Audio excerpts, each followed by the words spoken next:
নমস্কার, কেমন আছেন সবাই? আশা করছি সবাই ভালো আছেন, সুস্থ আছেন। আর একটি নতুন ব্লগে আপনাদের অনেক অনেক স্বাগতম।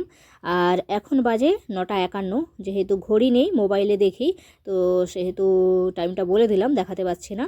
আর চলুন আমার ভিডিওটা সম্পূর্ণ দেখতে থাকুন, আশা করছি ভালো লাগবে। ভালো লাগলে চ্যানেলটা সাবস্ক্রাইব করে পাশে থাকবেন, লাইক কমেন্ট শেয়ার করে দেবেন। আর এখন চলে এসেছি রান্নাঘরে। সকালের সমস্ত কাজকর্ম আমার হয়ে গেছে, তো ঠাকুরের সেবা দেওয়া হয়ে গেছে, এরপর নিজের সেবার পালা। তো ওই যে একটু দুধ গরম করে রেখেছিলাম, বিড়ালটা এসেছিল, ওকে দিয়ে দিয়েছি। আর পাঁপড় কটা ভেজে নিয়েছি, 4টা পাঁপড় ভেজেছি। এখন আমি মুড়ি খাবো। আর মুড়ি খাওয়া দাওয়ার পর তারপর তো সংসারের বাকি কাজকর্ম, রান্নাবান্না সমস্ত কিছু রয়েছে। তারপর একটু চা খেতে হবে, মুড়ি আর চা খেয়ে তারপর কাজে লাগবো আর কি, মানে বাকি রান্নাবান্নাগুলো করব। তো মুড়ি খাওয়া হয়ে গেছে, এখন এরপর আমি চাটা খাবো, চাটা করব। আর মুড়ি তো খাওয়া হয়ে গেছে, কিন্তু পাঁপড়টা একটা রয়ে গেছে, ওটা থাক, আবার পরে যখন একবার চা খাবো তখন ওটা খাবো। দুবার তো আমি চা খাই সারাদিনে, সকাল আর সন্ধ্যায়। আর কখনো কখনো মাঝে একবার আধবার হয়ে যায় 11টা সাড়ে 11টার দিকে। তো আজকে একটু খেয়ে নেবো, একটু বেশি করে চা বানিয়েছি, ওই পাঁপড়টা তখনই খাবো। আর একটু দলায় বসে এখন আরাম করে চায়ে চুমুক দিচ্ছি। তারপরে এই যে চলে এসেছি এখন সবজি কাটতে, সবজিগুলো কাটবো, তারপর রান্নাবান্না করব। আজকে রান্না করব ফুলকপির তরকারি, টমেটো দিয়ে হবে। আর শিম ভাজবো, বেগুন পোড়া করব। আর শীতকালে আমার বাড়িতে মানে ফুলকপি, বাঁধাকপি, শিম এগুলো অ্যাভেলেবল থাকে। আর সবজি ব্যবসা যেহেতু, আমাদের বাড়িতে সবজির কোনো ছাড়ে নেই। আর বিশেষ করে ফুলকপি বাঁধাকপিটা একটু বেশিই আনে, কদিন একটু বাঁধাকপিটা কম আনছে, ফুলকপিটা এনেছে। তো ফুলকপিটা ভাবলাম একটু টমেটো দিয়ে ভালো করে রান্না করব, 2টা টমেটো দেবো যাতে একটু টকটক স্বাদ লাগে। তো শিম কাটা হয়ে গেছে, আর ফুলকপির ফুলগুলো ছাড়িয়ে নিচ্ছি। আর এই যে উপরে কালো কালো দাগ হয়েছে, ওগুলোকে আমি ভালো করে চেঁচে চুঁচে পরিষ্কার করে তারপরে আমি রেখেছি চাউমিনের মধ্যে। তাতে অর্ধেক ফুলের অর্ধেক অংশ বাদ চলে যায়, যাক, তাতে কোনো অসুবিধা নেই।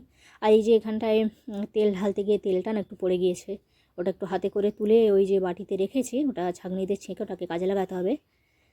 আর রান্নাঘরটা এখন পরিষ্কার পরিচ্ছন্ন করে নিচ্ছে, তারপর রান্না করব। আবার রান্না করার পরে তো পরিষ্কার করবই, তো অগোছালো রান্নাঘর থাকলে আমার যেন বিরক্ত লাগে। এখন ঝাঁটাই, রান্না করার পরে ঝাঁটাবো, আবার বিকেলে ঝাঁটাবো, এই আর কি। আর মশলাটা বেটে নিচ্ছে, আদা জিরা একসাথে বাটবো, আদা জিরা দিয়েই রান্না করব। আর একটু টমেটো দেবো। আর ফুলকপি টকটাও খেতে আমার খুব ভালো লাগে। আর এদিকে গ্যাসে ভাতটা বসিয়ে দিয়েছি, কেননা উনানে ভাতটা রান্না করলে হাঁড়িটা কালি হয়ে যাবে, মাছতে একটু কষ্ট হবে। আগে যখন ছিল না গ্যাস, তখন তার কথা, তখন তো উনানেই রান্না করতাম। কিন্তু এখন যেহেতু হয়েছে, আর কেন এত কষ্ট করব। তো এখন এই যে কড়াইটা বসিয়ে দিলাম, এরপর আমি শিম কটা ভাজবো। আর হাতের কাছে আমি সমস্ত কিছু জোগাড় যন্ত্র করেই বসেছি, যাতে বারবার আমাকে উঠতে টুটতে না হয়। আর এই যে যেহেতু আমার বাসনের একটা সামনে, একটু ঢাকা দিয়ে দিলাম, ঢাকা দিয়ে ভালো করে ভেজে নিলাম। শিমটা সেদ্ধ হয়েছে ভালো, এখন শিমটা নামিয়ে দেবো। আর হচ্ছে আপনার ফুলকপিটা বসিয়ে দেবো, তারপরে বেগুন পোড়াটা করব শেষে একদম। তো চলুন ভিডিওটা দেখতে থাকুন, সাথে থাকুন, পাশে থাকুন। আর একটু বেশি করে তেল দিয়ে আমি ফুলকপি আর আলুগুলো একদম ভালো করে ভেজে নেব। অন্যান্য দিন একটু ফুলকপিকে জল দিয়ে হালি মেরে নিই, মানে নুন আর হলুদ দিয়ে একটু হালকা করে ভাপিয়ে নিই, তাতে বলে কি পোকা টোকা যা থাকে বেরিয়ে যায়। কিন্তু আজকে দেখলাম ভালো করে একদম ভালো ফুলকপি, পোকা টোকা কিচ্ছু নেই। তো এই যে আদা জিরা বাটার পেস্টটা দিয়ে ভালো করে তেলে আগে ভেজে নিয়েছি। তো আদা জিরা বাটার পেস্ট দিয়ে কষিয়ে টমেটোগুলো দিয়ে একটু ঢাকা দিয়ে দিয়েছি, যাতে টমেটোগুলো ভালো করে একদম জ্বরে যায়। আর এদিকে ভাতটা গড়িয়ে নিয়েছি, আর বেশ সুন্দর করে জ্বরে গিয়েছে। আমি 1.5 বাটি জল দিয়ে দিয়েছি, কারণ আমি দুবেলা খাবো। এটা রুটি দিয়েও খাবো রাতের বেলা তরকারিটা, আর এখন ভাত দিয়ে খাবো, সেই জন্য আর একটু বেশি করে বানিয়েছি। তো শীতকালে বেশিরভাগ তরকারি একসাথেই বানিয়ে নিই রাতের বেলার জন্য, যেহেতু আমাদের রাতে রুটি হয় সব দিন, তো তরকারি দিয়ে একটু রুটি খেতে হয়।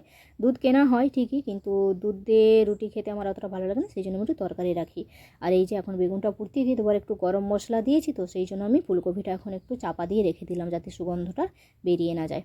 আর এই যে এখন ভালো করে জেঁকে ঢুকিয়ে দিলাম, এরপর যে যার জায়গায় সব কিছু জিনিসপত্র গোছগাছ করবো, তারপর তো খাওয়া দাওয়া রয়েছে। আর ফুলকপিটা এখন এই যে চামের মধ্যে রেখে দিয়েছি, আর সমস্ত কিছু জিনিসপত্র এখন গোছগাছ করে রান্নাঘরটা ছাঁটিয়ে নেবো, তারপর খাওয়া দাওয়া শুরু করব।